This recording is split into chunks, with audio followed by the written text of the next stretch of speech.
Advancing technology makes our lives wonderful in many ways, but it's getting incredibly powerful. And it could help bad people do really bad things, and could help foolish people do really foolish things. And this could all happen at a scale where these harms wreck our political systems, wreck our economy, and could cause the suffering of so many people. And right now, humanity does not seem to have the tools to manage this technological danger. So today we're going to talk about how we can build governance systems so that humanity can create the promising future it wants and avoid these kinds of harms. Let's dig in. Welcome to the Human Survival Podcast, where we aim for world cooperation on critical threats to humanity. To survive, we must see ourselves first as citizens of the human race. To thrive, we must protect what is beautiful about humanity. This show is offered by the Human Survival Project, a grassroots movement for citizens around the world to push for a redesigned and much stronger United Nations. Our global threats need global cooperation. This is urgent, so let's start. Hi friends, welcome to the Human Survival Podcast. I'm Shelby Murtis. Thanks for joining us.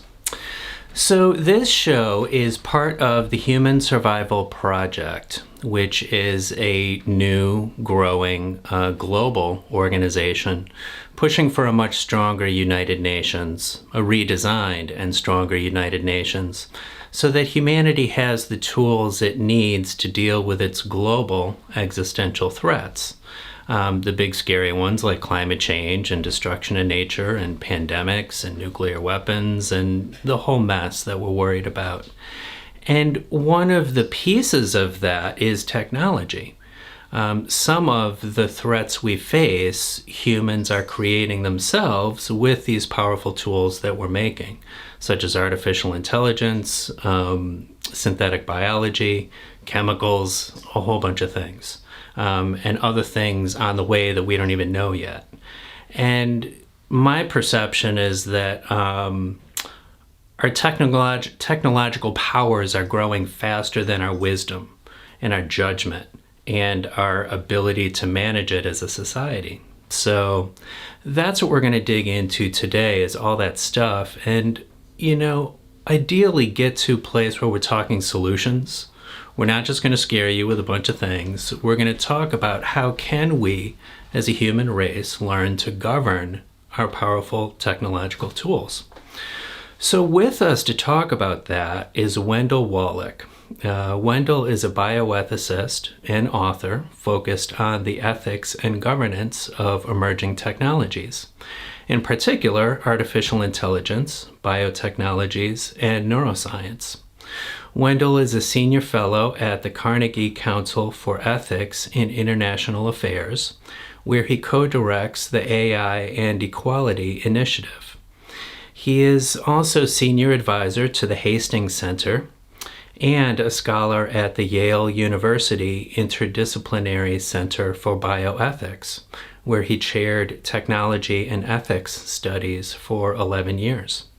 He's written a couple books. The latest is a primer on emerging technologies titled A Dangerous Master: How to Keep Technology from Slipping Beyond Our Control. And he co-authored another book called Moral Machines: Teaching Robots Right from Wrong.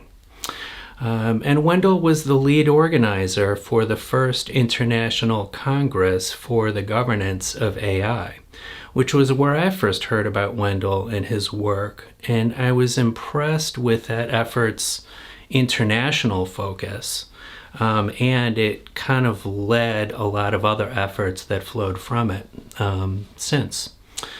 So Wendell, thanks for joining us. Well, thank you for having me, and thanks to your viewers for taking the time to listen in. Nice. So you heard me offer my very brief thoughts on how I'm concerned about emerging technologies, despite how they can be wonderful in some ways and help humanity grow and expand its capabilities, but in other ways can be really scary, some of the stuff that's happening and has already happened. What do you think about where humanity sits right now, as far as the path we're on, the promise in front of us, the risks in front of us? What's your just general assessment these days of where we're at? Well, I think we're at an inflection point. I think we're at an inflection point no matter what. The combination of climate change and emerging technologies is taking humanity to a destiny that we can't quite predict, and we don't know exactly what it is. There are, of course, certainly people who have their theories. There are people who are predicting artificial general intelligence and artificial superintelligence, for example. There's obviously a lot of predictions around climate change, but we still don't know whether we're going to be able to cap that growth, how harsh it will be, whether we will be able to work our way back over the next 100 years or so from some of the damage we've done. So there's a lot of uncertainty out there. So for me, at this inflection point, the main question is, to what extent can we shape our future? And if so, how can we shape it, if we can shape it? And what tools do we have to nudge it onto more sustainable pathways? I can say that I think we are not on a sustainable pathway at the moment, but I'm heartened by the fact that enough people have gotten into an awareness that this is a difficult moment and perhaps needs some serious efforts. I'm still confused about whether I think those serious efforts will really take place, whether those are at the United Nations or whether those are at national level, or whether that becomes a consortium of scientists and corporations and so forth, finding ways, for example, to ensure that AI will be safe and controllable. You spend every day studying and talking about technology and the dangers. So, say for instance, we did not develop better governance of all this stuff, and we just let the free market do what it wants to do, and we let competition between countries continue. Like, what are some of the dangers we face? Like, what's some of the stuff that keeps you up at night worrying? Like, what might be the problem? Well, there's clearly a lot of what I will call small or individual focused problems. So bad research in neuroethics could screw up a few people, but probably not millions. Then there are other things that can truly harm millions of people. And then there's the third category about the existential risks. I think about the existential risk, but I'm basically more focused on the other two areas, particularly that middle area of what can go wrong. There's no shortage of people who are proselytizing artificial general intelligence and artificial super intelligence. I'm very much a party or a person who participates in those conversations, and I know most of the leading figures who are in that conversation. But I don't know to what extent the AI safety regimes will move forward in some substantive way. I don't see them moving substantively yet, or I don't know what's hype and what can truly be realized. I know the theories about why we're going to get artificial general intelligence or superintelligence, but I think even if those theories are semi-correct, it may take much longer than is sometimes predicted. So for that reason, I look much more at where we are now, what it is we can shape right now. From the existential risk, yes, we can shape whether the safety research regime is substantive, and whether, for example, China and America are actually communicating with each other, or whether they're on a path for an AI arms race. Again, a lot of these things are uncertain. we will have an AI arms race. Let's say, for example, if Donald Trump is reelected president, just for the simple reason that he's been much harder at going at China, and he is very much into the fear of China regime. But I go back and forth to China a lot.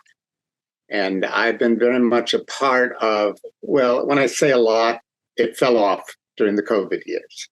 But I was going there quite a bit, largely because I was trying to get the Chinese to participate in the International Congress, which, by the way, didn't happen in the end because it was scheduled to be in Prague in May 2020. And as we know, that fell apart a few months beforehand. But we did have a smaller event that we did as a series of podcasts, and you can see those podcasts at the Carnegie Council website under the AI Inequality Initiative. So that's up there. But the point is, we didn't have this substantive event that would have had real leadership, beginning to look earlier rather than later at whether we can put in place effective governance mechanisms for AI. But again, all of these things are kind of up in the air. At the moment, the good news is that we have become alerted to the need to try and shape the future a little bit more, at least as we can in the present.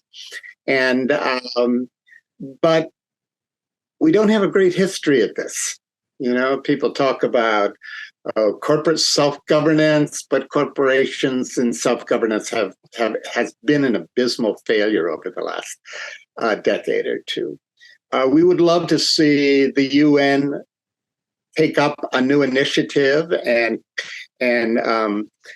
Gutierrez, Secretary General Gutierrez, has appointed a higher level advisory panel on artificial intelligence. But there are 38 people on that advisory panel. They're coming out with reports and so forth. But whether they're really going to be able to get the nations to act on a substantive initiative, let's say by next fall, when the General Assembly meets again, I and most of my colleagues who have worked with the UN are somewhat skeptical that we'll see something substantive, largely because many of the big countries do not really want to see anything that has real clout. They don't want to see. Let's say, a new regime that has enforcement powers, and they've undermined the capacity to do that over and over again over the years. So it's hard to know, again, what's really going to come of that. But we did some work feeding into that, some workshops at UNESCO and at the ITU, the International Telecommunications Union, which is also part of the UN system. And because we were frustrated that everybody does all this hand waving and saying, well, we need international governance of AI, or maybe we can model it on CERN or the Atomic Energy Commission or some other body. And we realized that this was all hand waving because nobody had actually done anything. Therefore, we organized these workshops and we brought some of the leadership together, and we brought in representatives from CERN and IAEA. And we got nudging them to think about, well, what do they do, which is translatable to artificial intelligence. So what came of all of that was our thinking through how to get people to more quickly go to a deeper level when they reflect upon what the international governance of artificial intelligence would be. But in the end, it's not going to just be artificial intelligence. It's going to be synthetic biology. It's going to be neuroscience. It's going to be nanotechnologies.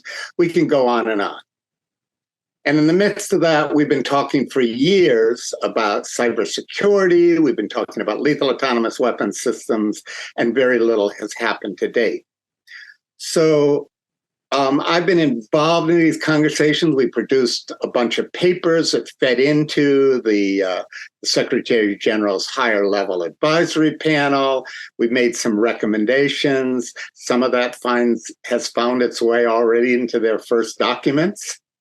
But I'm still a bit skeptical that the UN will act substantively. And if not, we have to take some more independent initiative. The question is whether those initiatives can be taken in advance of some crisis that forces us to act. I have no doubt that these crises are coming. We've already seen some. The question is, does humanity have to wait for a crisis to act? And if we wait for a crisis, we're under, what shall I say? We're under the blessings and curses of the gods as to whether or not that crisis is going to cause massive harm, or whether that crisis becomes semi-manageable or causes at least limited harms, but enough harm perhaps to get people to act. The tragedy is we don't act often until there is a crisis. Yeah. And that is the tragedy of humans so far, is that, it's after the crisis, people mobilize and do something, and it's always looking in the rearview mirror at like what happened last time and fix that, rather than looking forward. So I think this is the evolutionary task of humanity right now. Is like our next evolution is to look at the future and prepare for it in a mindful way, and see risks before they happen. So, and I think that's part of the tension of what's going on. There's some of us who are looking to the risks and seeing what could happen and seeing what steps we can take now to shape that. There's others who believe that what's happening in the future is the evolution of mankind. And therefore, the quicker we get to those evolutionary tools, the better we'll be able to act. And my viewpoint is, well, I'm not from Missouri, but I say, show me, don't, because I don't necessarily believe that your artificial general intelligence is going to solve problems that humans can't solve. It may be an adjunct to help us solve those problems. But right now, I don't believe that. I have not seen anything in neuroscience yet that makes me think that we are going to quicken our cognitive capabilities to a level where we're suddenly able to deal with challenges that are vastly more complex than we generally deal with right now. So I'm not on the bandwagon of the transhumanists who believe that we are at a moment where technology will ensure a major leap forward in our own evolution, and that our evolution is under our control. I'm not sure that's true. I think our evolution is under our control to the extent that science has always contributed to our ability to manage more and more complex concerns. But I've seen nothing in science that is helping us manage human greed, ignorance, or fear. And until I see that, I'm not quite sure what individual enhancement style evolution is going to do for us, other than make more people powerful in ways where they can do it. Yeah. I'm pretty much with you on that. I think about when I hear people talk about accelerating artificial intelligence as the solution to everything, and they're like, well, we're going to be able to fix climate change with it. But we already know that fossil fuels are killing the atmosphere, and we're not stopping, right? We don't need a big fancy computer to tell us that. We already know it, and we're not taking the actions that we need to. That's more of a psychological, political, sociological thing that computers aren't going to fix. They aren't going to fix it. And even the technologies we have that might help ameliorate it or slow it down to some extent are only going to slow it down. And that's the same thing with what computers are going to do. They may actually improve efficiencies. I constantly hear this thing about how computers are already helping large corporations and companies manage electrical usage, and therefore are lowering its are lowering the amount of electricity needed or the amount of energy needed to do X, Y, or Z. But the problem is X, Y, or Z is also expanding, at a rate much faster than that. And not only that, the computers themselves are becoming one of the largest eaters of the energies that we're producing. So far, and I've called out, leading figures in corporations who have put that one forward in some pretty major situations for suggesting that that's true, because it's this kind of piecemeal game we play, which is, let's look at this benefit we can get, and let's not look at the whole picture, so that we have to deal with the question about whether that benefit is actually getting drowned in other actions we're taking. And it's the same thing when they constantly talk about how, what is it? It's 7 or 17. I keep forgetting the number. In any case, you constantly hear that artificial intelligence is going to add $17 trillion to the world's economy within the next decade or so. And I've called out that figure too. I said, I don't care how many trillion it is, because right now we have a situation where all the profitability is going to the top few percent of people in the world. There's not some grand trickle down effect happening at all. And if it's just going to make, it's going to make a small group of people either in the tech oligopoly or investing in the tech oligopoly inordinately rich, then what does it matter that we're raising that productivity until you show me that we're solving the distribution crisis and that some of those productivity gains are truly going to the least advantaged among us, then perhaps you will get my support. But this is the problem. There's this constant hype that is focusing on this benefit or that growth in the economy or so forth, and it's not looking at the whole picture. And unfortunately, there aren't enough people on the planet right now even capable of looking at the whole picture. Yeah. And those of us who are counted among that know how complex the picture is, so how failed our own judgment is. Well, that's why it frustrates me when I hear discussions about a particular technology that are sort of narrow, just about that technology. Yeah. But I look at humans' poor judgment over decades or more of how we've mismanaged our technological powers. I mean, so climate change is one of them. I mean, I know when we first started burning fossil fuels, we didn't know the damage we were doing, but we have for the last 50 years, and we've kept doing it, and no one will say, no, you can't do that, or we've invented forever chemicals that cause cancer and endocrine disruption, and we put them in our food packaging. And we spray them all over the place, and now they're in almost every living creature in nature, causing cancer and reproductive harm, and no one says, no, you can't do that.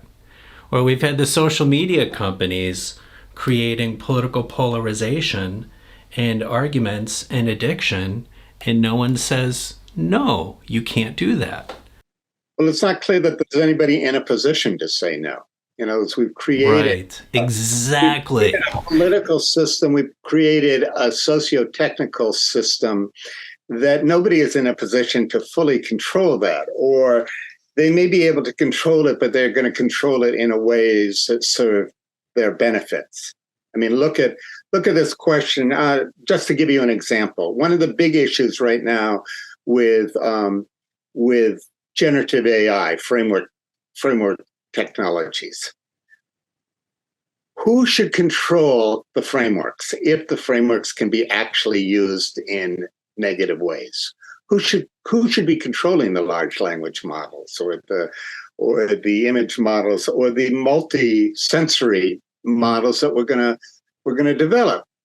Well, the corporations want us all to surrender that control to them, because they say we're the only ones in the position to minimize the harms that these things are going to get used for. And I think that's not a bad argument. The problem is that means there's no open source. There's no open source generative AI models.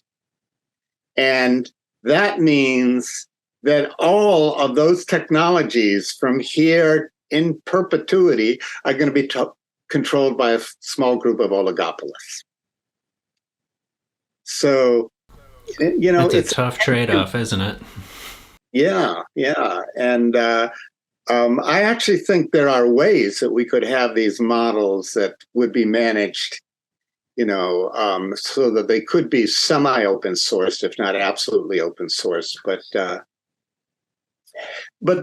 the corporations aren't really interested in that. They are interested in their long-term power.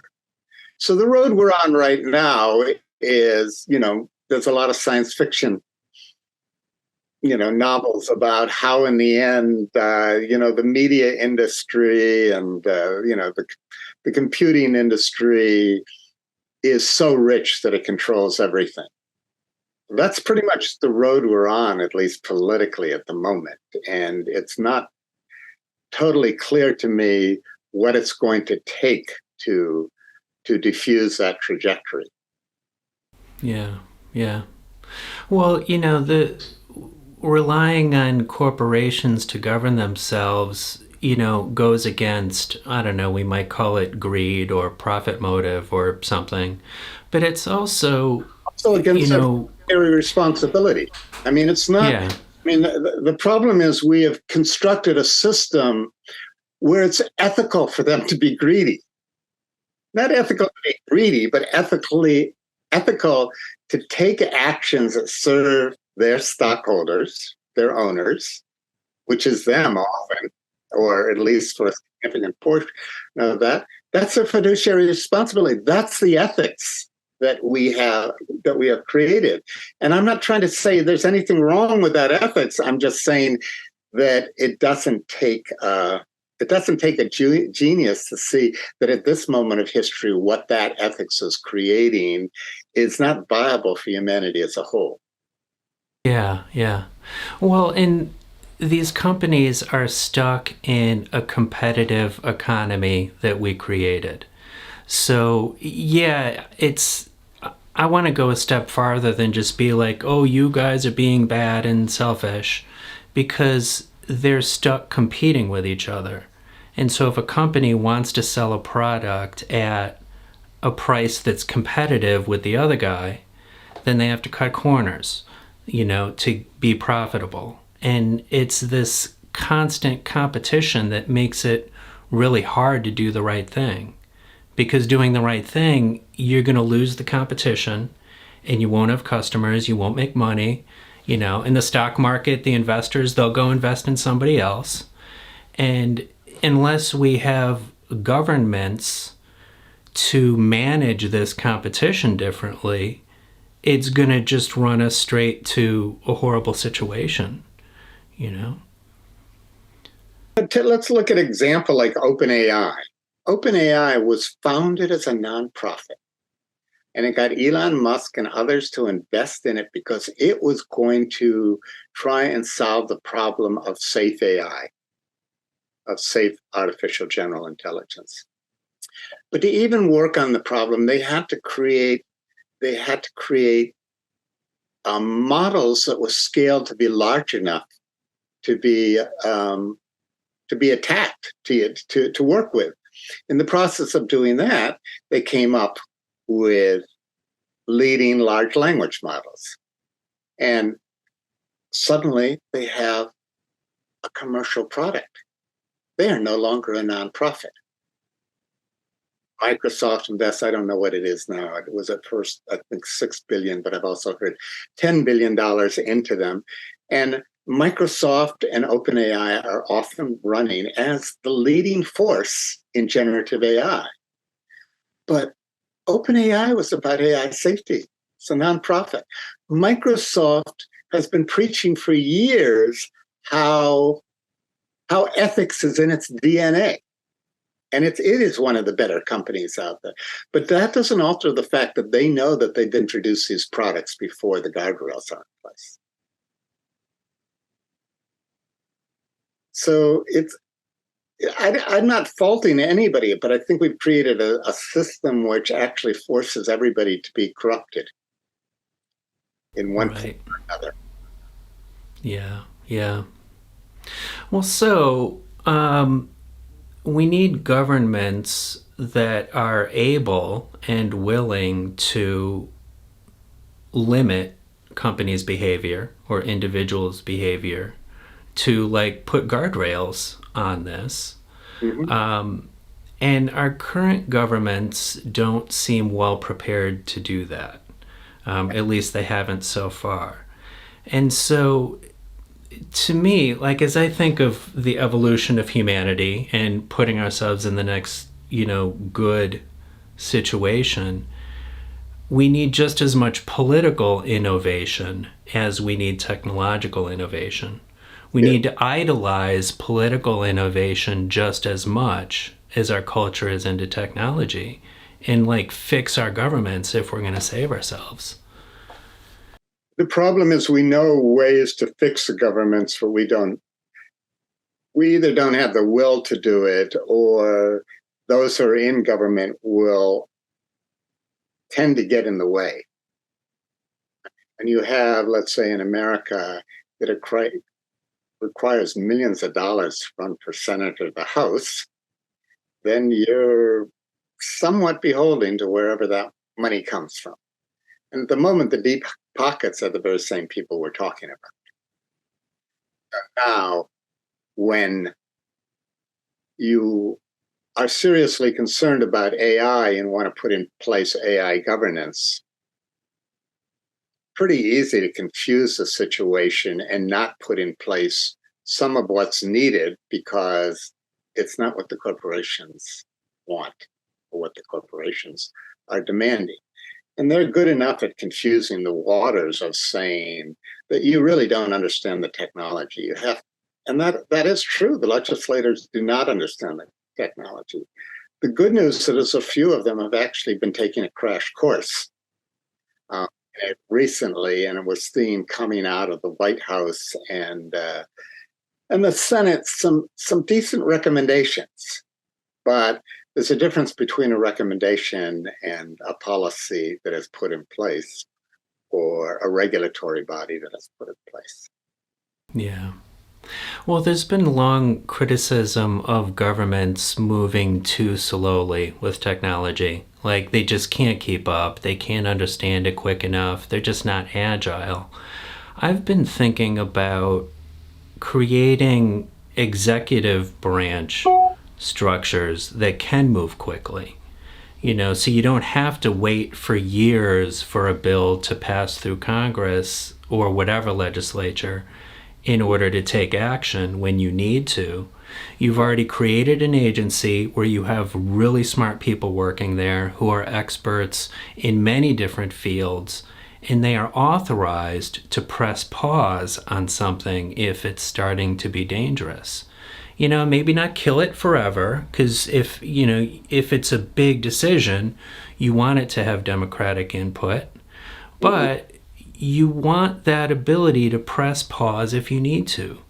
Like we've had this whole, sign-on letter where all these experts on AI say we need to pause for 6 months, but like we don't even have a pause button.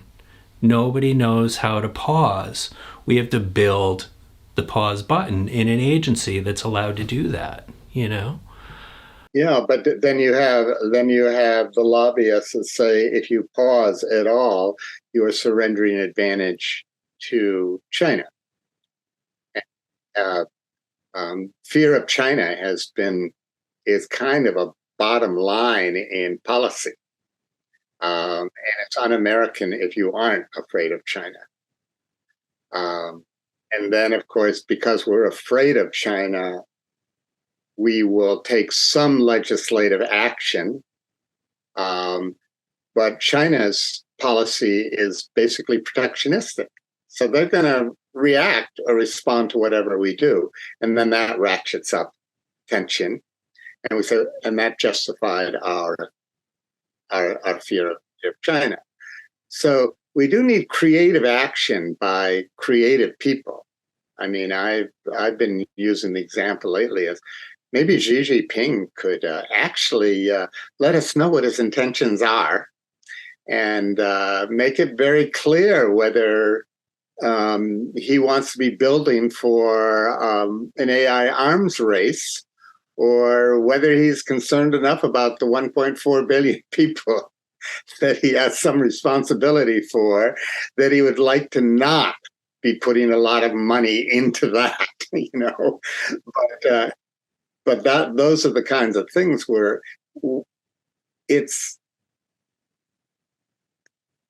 there's a lot of thoughtful people like yourself and some of our legislators and so forth who are, you know, who sort of know what needs to be done, but can't find the space to do it because sort of locked ourselves in place.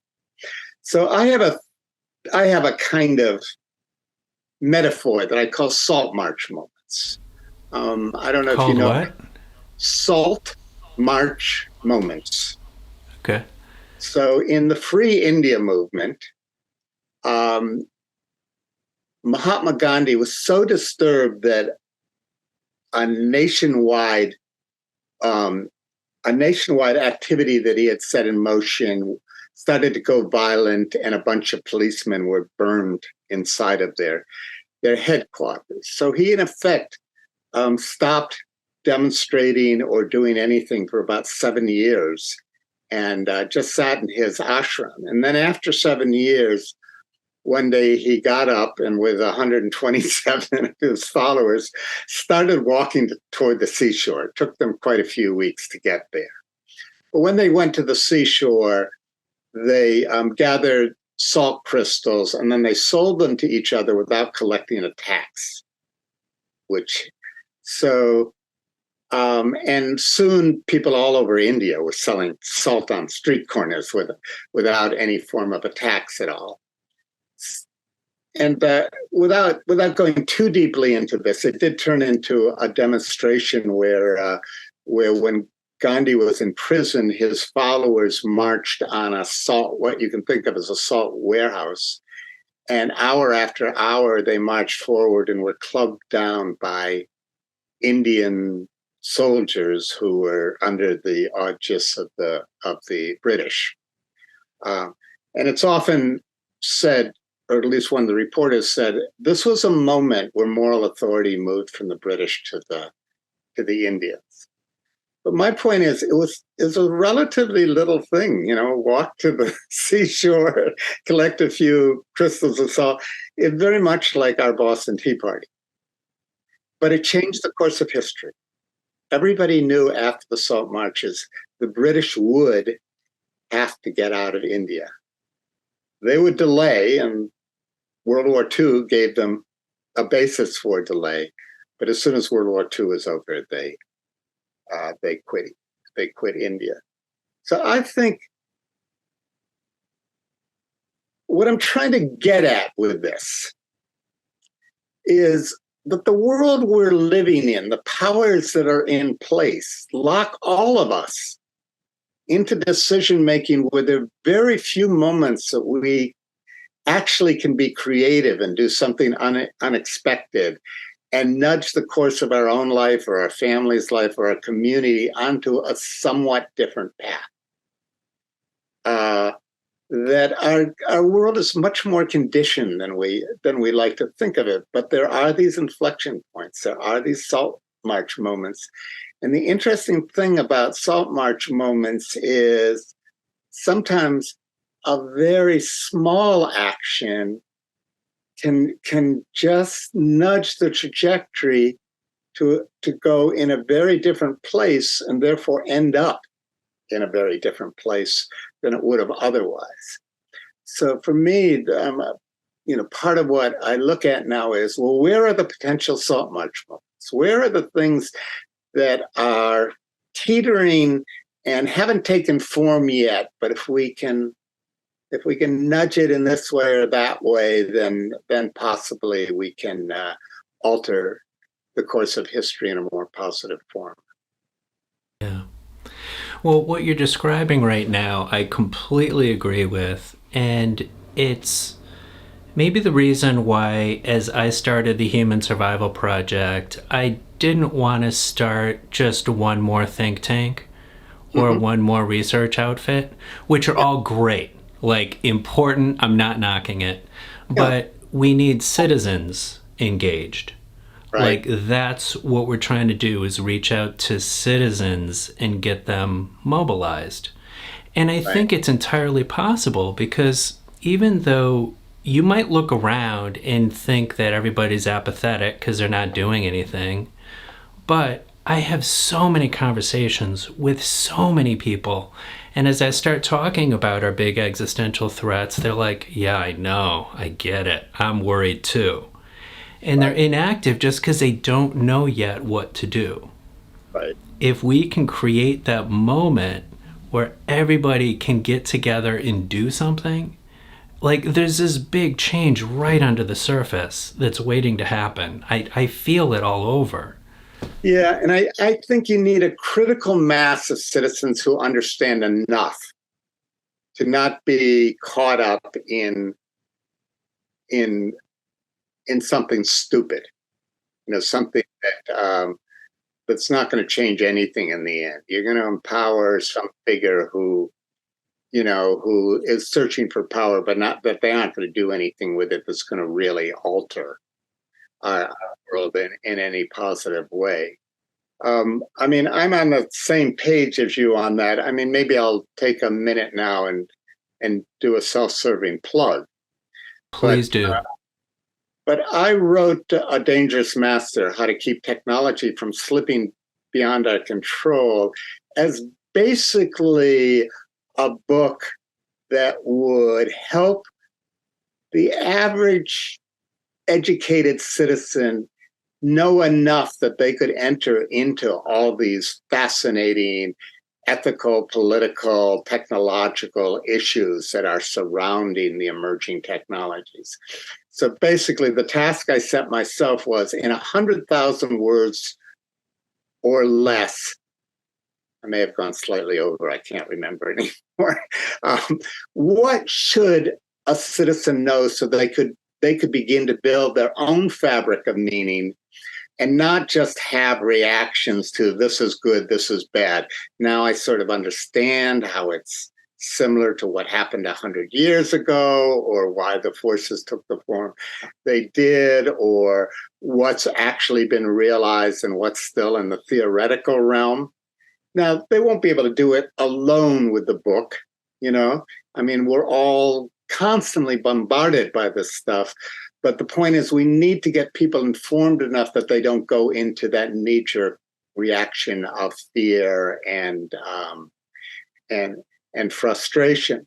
So A Dangerous Master is actually going to be republished as a paperback sometime in the next month by Sentient Publications. And though it doesn't get you up to date with all the latest things like generative AI, because it was written a couple of years ago, it gives you that historical and scientific foundation to build upon. So, and it's the same thing. Why did I write this book?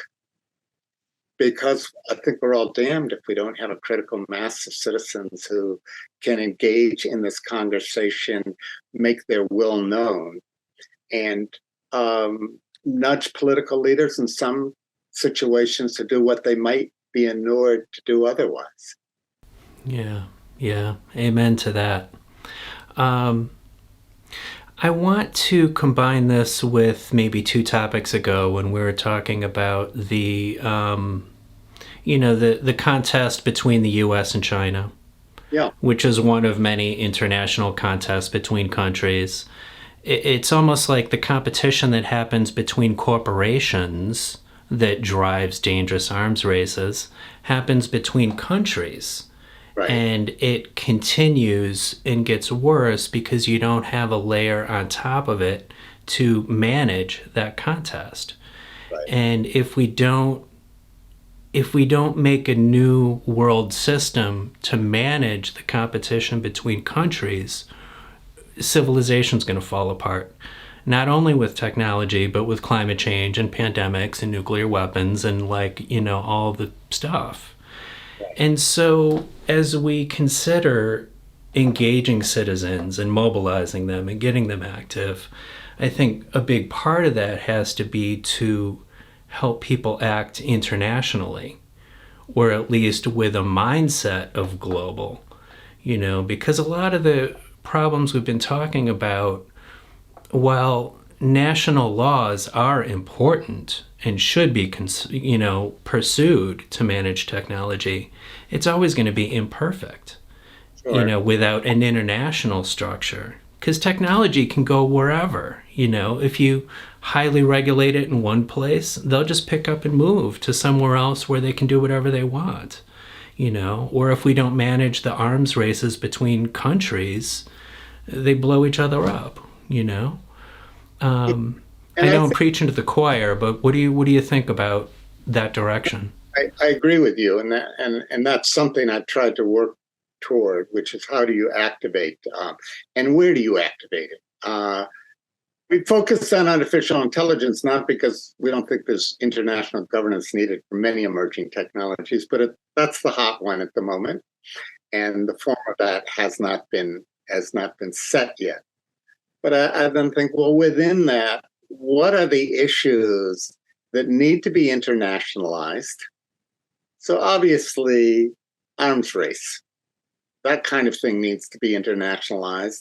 And we started to try and do that through limiting lethal autonomous weapons, to put in place some treaty.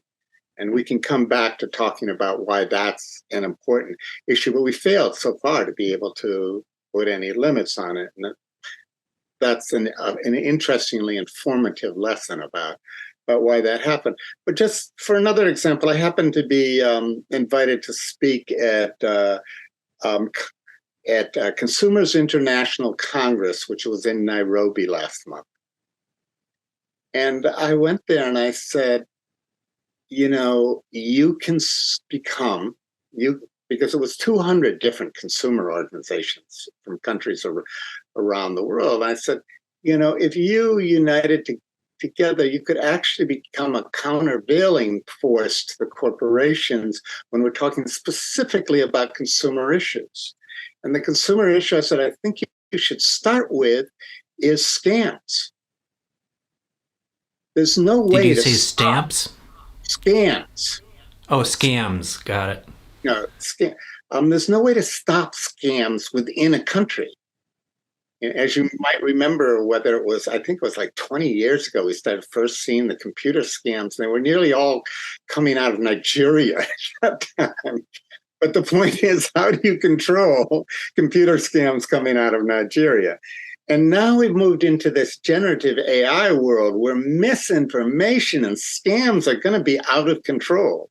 What are you going to do when there's a video of your daughter that sounds like your daughter that says, I need $10,000 in the next 5 minutes? I mean, how do you even know how to evaluate that, let alone, what to do with that? So that's just an example of something that actually everybody could agree upon needs to be dealt with as an international problem. And interestingly enough, I don't know if it was influenced at all by my suggesting this, but about 2 weeks later, the Pope suggested the same thing. So it's just a small place, but I think it's an example of the kind of place we can start. Consumers are not going to get involved on in a high level on whether international security needs lethal autonomous weapons or not.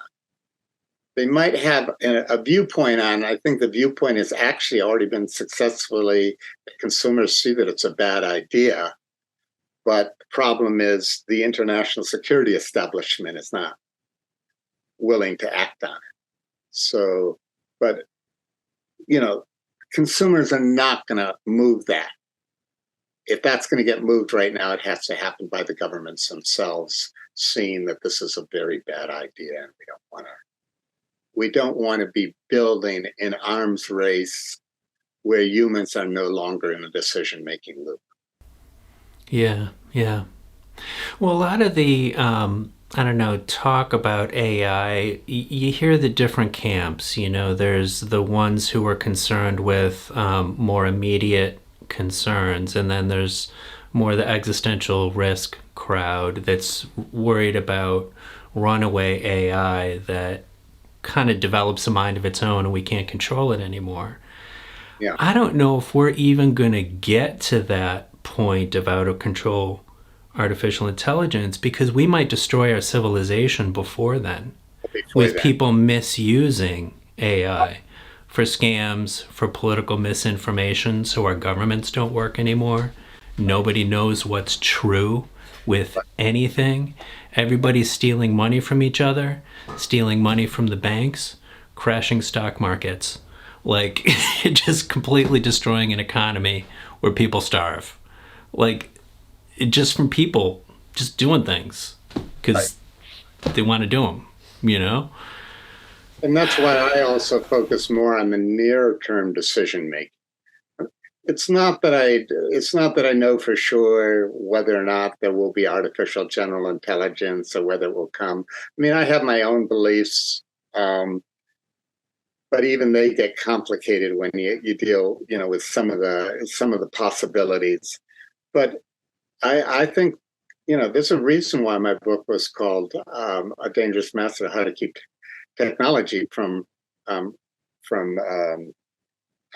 how to keep technology under our control, or how to keep from losing control of technology. From slipping beyond our control. Yeah.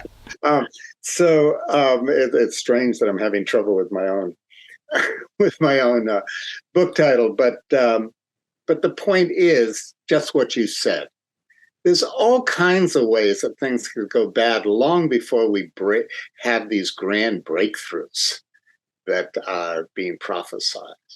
In the synthetic biology world, you can just imagine synthetic organisms being released into ecosystems that cause the collapse of the ecosystem. I know, yeah. We already have those kinds of organisms. It's just that so far they are not being released.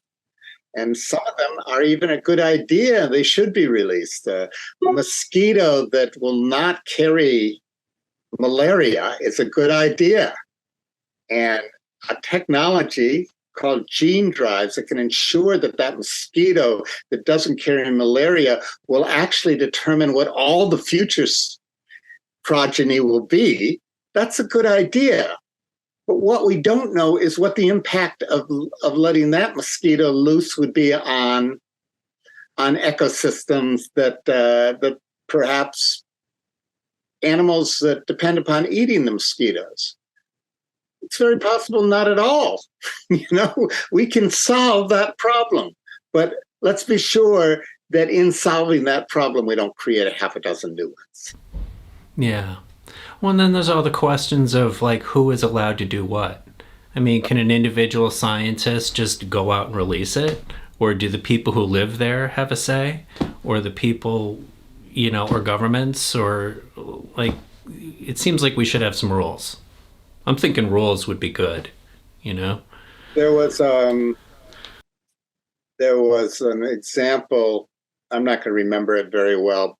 I wrote about it years ago, but of a man who went and seeded part of the Pacific Ocean with nutrients that would help spawn fish. But the point was, there was nobody there to say he could or could not do it. And by doing it, he alerted, others to the fact that there are all these different things that individuals can do, but we don't have regimes in place to even evaluate whether it's a good idea. Yeah. Or same with, the geoengineering, like, blocking the sunlight or whatever to deal with climate change. Like, there ain't no rules. They may be promising ideas, but I don't know. I'd kind of like some rules and democracy around it. So. And, blocking the sunlight with sulfates or little nano umbrellas or whatever, it's not that hard to do. You don't need massive amounts of money, and he could probably do it with three F3Cs, just spewing this stuff out in the stratosphere. David Keith, who's the person who's talked about this the most, and he's a relatively responsible guy, though a lot of people wish he wouldn't talk about this. And he's done the computer models. You can slow down climate change by 50% a year. You aren't stopping it. You're just slowing it down by 50% a year. But also over time, all these sulfates and nanoparticles are going to come down to Earth. And then what happens, particularly if you have to keep seeding every year to maintain adequate blockage up there? And again, it's not solving climate change. It's just slowing it down. That's why the environmentalists hate it. They hate this idea because it's creating the illusion that there's a technological fix for climate change. Yeah. And the fix is psychological and political, and behavior change. And it's complicated. And David Keith says, well, I just think that if we don't do the other things, we're going to be forced to do something like this. And that's true, but the problem is double-edged sword. The very fact that it exists becomes an excuse not to take the actions that we should in terms of slowing down the amount of carbon that's put into the atmosphere. Yeah.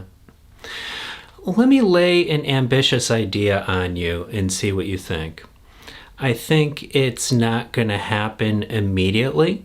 I think it'll take several years to make it happen. But my impression is that humanity has reached this stage in our development where we could have everything collapse on us. Mm-hmm. And we only have one chance to go through this crisis, and we have to do it right. And I think unless we get the strong global international systems in place, horrible things are going to happen. So we need a new United Nations that has fair decision-making power so that all humans on Earth and all countries have a say in what happens in international affairs. And then that system has proper enforcement of agreements so that we don't have just these voluntary treaties that people just, go back on or don't follow. Like there's actual enforcements. And so with this kind of a system, part of it could be a technological regulation for the world that includes, it's kind of that executive function I was talking about, where it has the authority to press pause or to slow down or whatever it is. But you would have so many experts in so many fields, not only artificial intelligence and computer people, but you'd have biologists, physicists, historians, psychologists,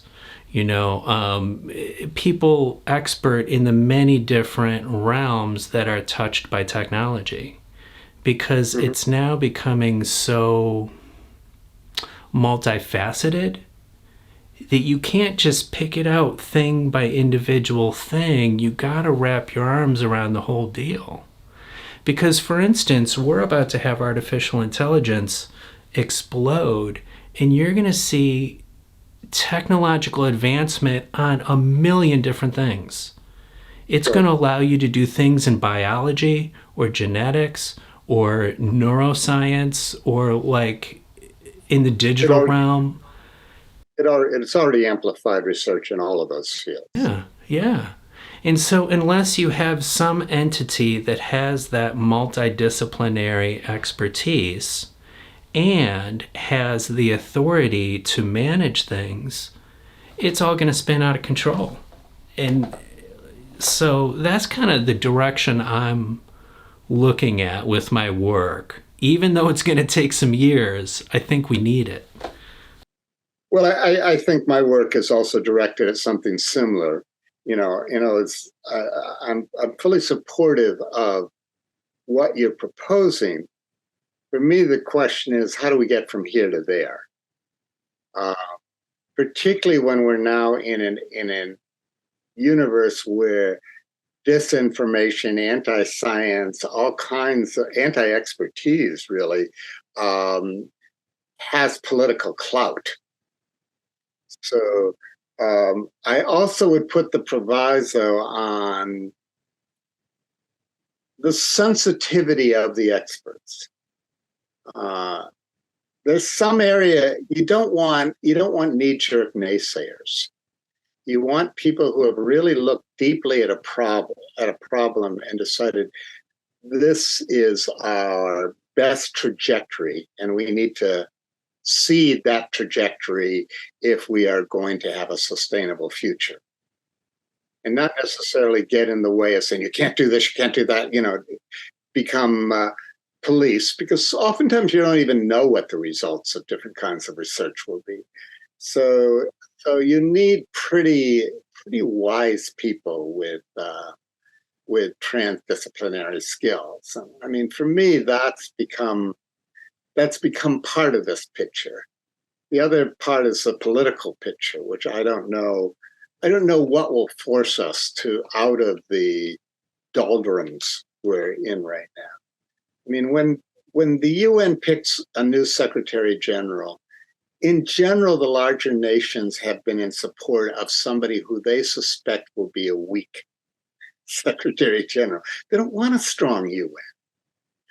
Once in a while, they're surprised. They get a Kofi Annan who they didn't think was going to be strong and actually turns out to be, much more effective than thought of. So I don't know exactly how we get through that political bottleneck. But I think in the meantime, if we could educate a significant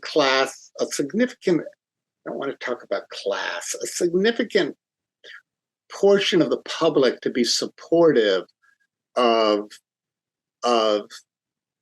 what I will call the transdisciplinary expertise we need to think through these problems. I know I can't think through all these problems. I'm just one other dude out there. In fact, I don't even think intelligence is a property of any person. But sometimes you can get collections of the right people together in a room, and they can come up with a very creative solution for moving forward. But it's one thing to have a creative solution. It's another thing to get that creative solution through the political class and the economic class that often control which solutions come to the fore. Yeah. Yeah, I agree. And, this is just a hope that's still untested, but I think pretty soon there's going to be a larger understanding of how serious our world situation is. That's going to push our politics to act differently. So, I think about, for instance, in the United States, we still have arguments decade after decade about guns and abortion, which are important issues, right? I'm not saying they're unimportant. But if, so much energy goes into those issues year after year without seeing, like, the globe and the world falling apart and how we're about to kill ourselves off, that's about to get really in our face soon. With some of these wars happening in the world, as we see our climate and weather changing, as we have another pandemic come along, which it probably will, these are going to smack us in the face, and we're going to have to see we need something different. And so these kinds of ideas we're talking about, we're getting them ready for that moment when people get it and they're like, oh yeah. And there's those good ideas on the shelf that people have been working on for some years. Yeah, I mean, I think there's going to be a moment that's going to force action, but it's not always clear what the action is going to be that it forces. So, I mean, the problem with guns and abortion is there's too many votes that are determined by those issues alone and nothing else, when there's so much else going on. The other one is immigration. And right now, we have 500 million refugees in this world. Climate change alone could turn that into 1 billion. Yeah, or more. I And, know. and the most liberal countries have already started to lose their patience. I'm actually among those who think America's wrong. America actually needs immigrants right now because it's got a lot of jobs. It got a lot of jobs to be fulfilled. And unfortunately, we've turned immigration into a political issue, and we aren't looking at it in any rational form in terms of, well, what do we need? What if if if we, if we're starting to stagnate its economy because we don't have getting a lot of jobs filled, then this anti-immigration the movement is not particularly helpful.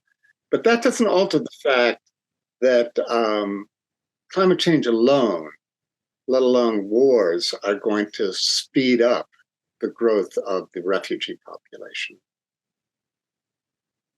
But the problem is, who is that going to empower?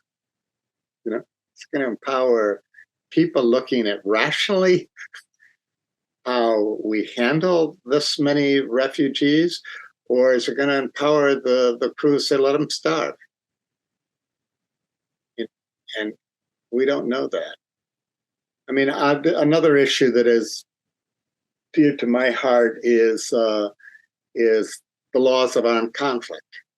A few years ago, when we started working on issues around lethal autonomous weapons, all the countries it's not the UN, but it takes place in the UN in Geneva, the Convention on Certain Conventional Weapons, which works through arms control. Everybody that's saying, we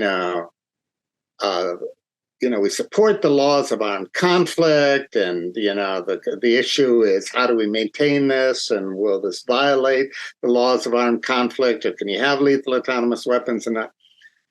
That's where we were a few years ago.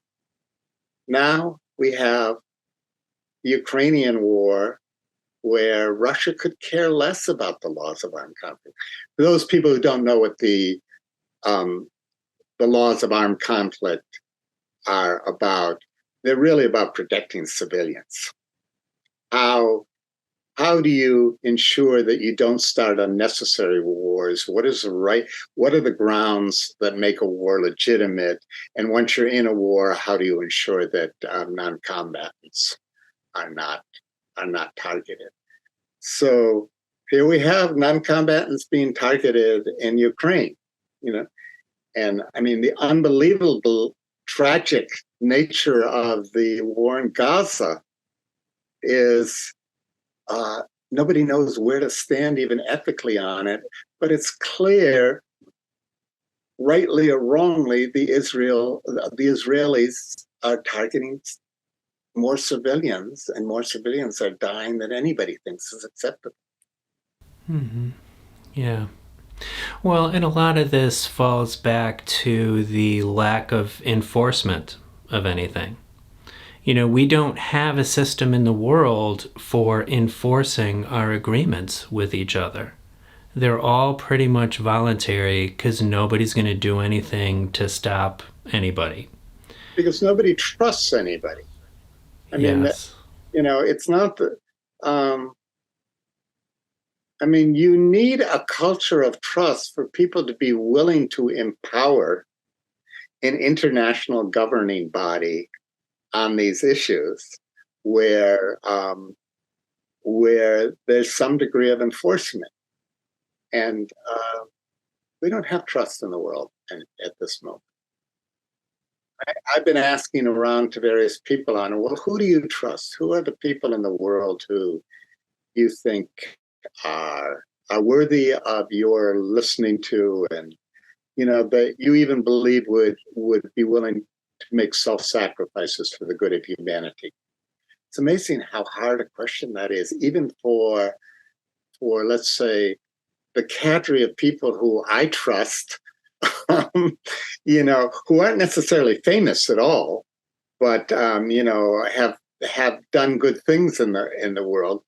We don't have that trust and we don't have the faith in institutions that we're willing to surrender authority to them. And what we're seeing in America right now is an undermining of the trust we used to have in our institutions.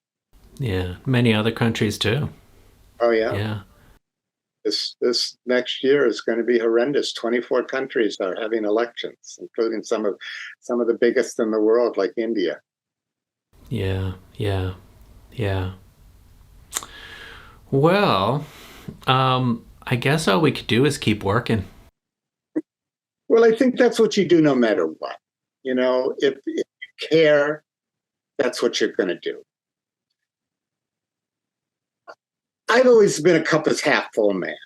I mean, I think there will be these moments that where we'll be able to act. And the question is whether we've done enough preparations so that we do act when these opportunities arise. But I mean, even if you took the most dire scenario, my dire scenario is, let's say, rather than the world population growing by 2 billion over the next decade or two, it contracts by 2 billion. That is unbelievable amount of suffering that would represent. And yet I look and I said, would you really be doing anything all that much differently? And I look at it and say, no, I actually wouldn't. It's still a problem of how do you minimize the amount of suffering? And that problem is there, and you're going to tackle it to the best of your ability, no matter what the circumstances. But I don't think that alters the fact that if we do the work when the opportunities are coming, when the opportunities come, we may be able to spot them and have the resources in place to act quickly. If we don't, the more regressive forces will act upon those opportunities, and the inflection points will go from bad to worse. But I believe we can go the other way, and I think we're generating ideas, and we're trying to think through how to nudge those ideas to be more viable. But we've created quite a mess. Yeah, yeah. In the ecosystem of people around you dealing with the technology stuff and pushing solutions, are you satisfied with this ecosystem of, researchers, organizations, campaigns, etc.? I mean, do we need a lot more work in that scene? Or is it starting to come together in a good way that gives you hope? I don't know. I mean, artificial intelligence is the great example of it, because the fear of artificial general intelligence put the artificial intelligence safety regime on the map. Suddenly, tons of researchers were looking at safety. So there's a lot of work on safety, but so far, I haven't seen anything that I think is substantive in terms of getting us ahead of the curve. Does that mean we won't see more substantive things over the next few years? No, I have no idea. But then you get into the other side of the problem. So a good example is one of my colleagues, Joel Marks, is very concerned with a comet striking the planet, and are putting the resources in place to deal with that if that arises. The problem is this may be a once in 50 million year event. So how much resources do you put into it? So AI safety is kind of like that. Are we putting in enough? Probably not. But how much should we be putting in? And what kind of research should we be funding? To me, the OpenAI is kind of a great example of that. It's not AI safety that got funded. Maybe more safety work will get funded now that they've exposed us and we're starting to see the downside of generative AI large language models like ChatGPT and so forth. But it's always this problem of what needs to be funded. Is it getting funded? And is that research keeping pace even with the expansion of the field that you're trying to ensure safety for, like AI? Or is it like the pacing problem where the technology is moving much faster than our ability to keep up with it and put in place effective ethical legal frameworks? Yeah. Say you had a couple $1 billion in your pocket. Yeah. To just spread anywhere. Like, do you have ideas on what you would fund more of? Yeah, I would try and fund steps that I think would help us put in place new mechanisms for world government, but in discrete areas where we're experimenting with them and seeing how they can be expanded and be more effective. I don't know how much money I'd put into that, but I would put some money into that. I would put money into trying to evaluate much more effectively where we are in terms of the development of technologies. I hate the fact that we're caught up between the true believers and the skeptics about artificial general intelligence. I think that conversation is just becoming, is my opinion more valid than yours? The researchers say to me, well, you don't really understand a lot of what's going on. And I say, yeah, well, that's fine, but I also don't see what's going on in areas that I understand that apparently you don't. I wrote a book, what I'm perhaps best known for, Moral Machines, Teaching Robots Right from Wrong, together with Colin Allen. We put that subject on the map. It's one of the most cited books in AI ethics, and was one of the first. And I see nothing that has moved forward on that front. But I see a lot of talk about value alignment, one of the most amorphous phrases that could be generated. But I don't see anything happening even in value alignment that says to me that you are getting machines that are moral machines, that have the sensitivities they need, that when they're put in a position of acting or choosing, that we can rely on their action. So I think we're in this universe where there's a lot of confusion where we are, and there's not the correct kind of conversations going on to evaluate where we are. And therefore, who do you believe? Do you believe do you believe the true believers who think that artificial intelligence, the Ray Kurzweils are, that it's right around the corner? I mean, I actually think 2028 was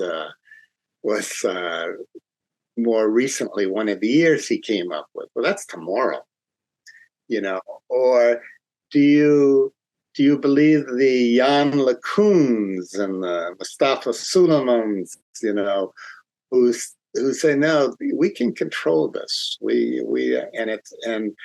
And a lot of what you need for artificial intelligence is general intelligence is not going to be realized within the platforms we have right now.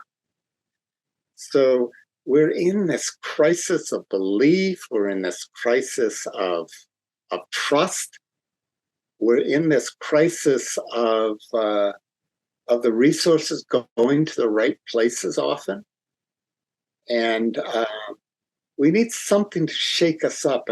And I kind of feel that we're getting closer to being shaken up, but I hope it doesn't take a form that's too tragic. Yeah. It's kind of sad that we have to wish for a small crisis and not an enormous crisis, to get action.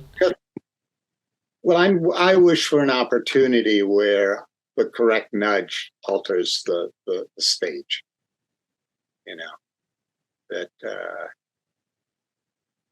when you think of most accidents, you know that you've probably avoided a lot of accidents, like car accidents in your life, just by responding a millisecond earlier.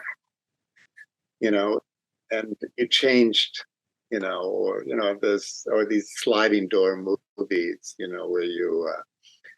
where you hadn't been distracted for a moment, you would have run into the woman of your dreams or something like that. I think there's more of that in life than we want to acknowledge, but getting it into a form where suddenly there's some real nudges, real things that move us forward. It happens. I mean, think of the discovery of antibiotics. Perhaps changed the history of the world more than almost anything else. An infection used to be a death warrant, and infections were highly likely if you had a wound. And we don't worry about infections anymore. We may have to again if we have more and more viruses that are antibiotic resistant. But at the moment, we live a charmed life compared to people before. Smallpox, if we had not come up with a vaccine for smallpox, there would have been, I think it's 500 million more deaths over the last century. So we're kind of used to inflection points in medicine or something like that. What will be an inflection point in geopolitics? I think that's a more difficult thing. And right now it has to be this convergence of both research and political will and the discernment of a creative path forward. Yeah. Well, and even those political inflection points have happened before. Sure. Our society has progressed in amazing ways over the years. I mean, you mentioned one of them with Gandhi in India and gaining independence, but we've overcome much of the slavery in the world. We've developed more equality between races and genders and various isms. There's a lot of progress that's been made, so we can do more. And my hope too is, sorry to butt in, but please, the pace of change in so much of our lives is quickening. Mm-hmm. Technology and social and everything, it's going faster and faster and faster.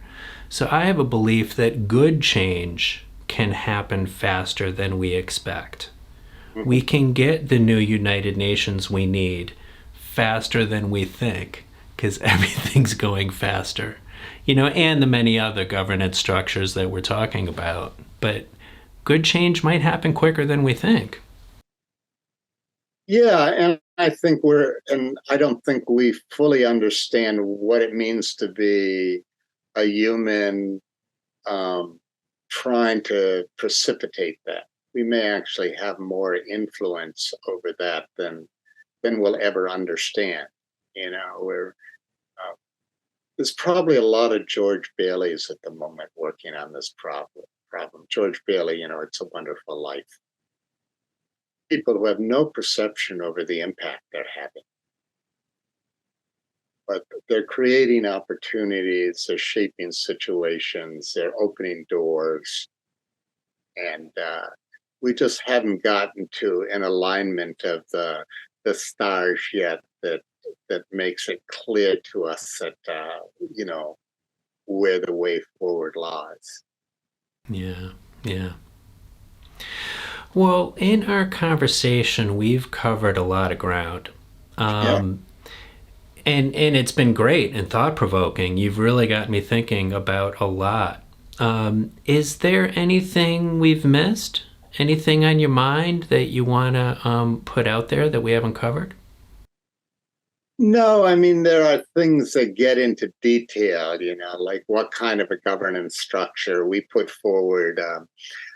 After our study groups, we put forward a series of paper, including a framework for the global governance of artificial intelligence, just a few pages, where we talk about five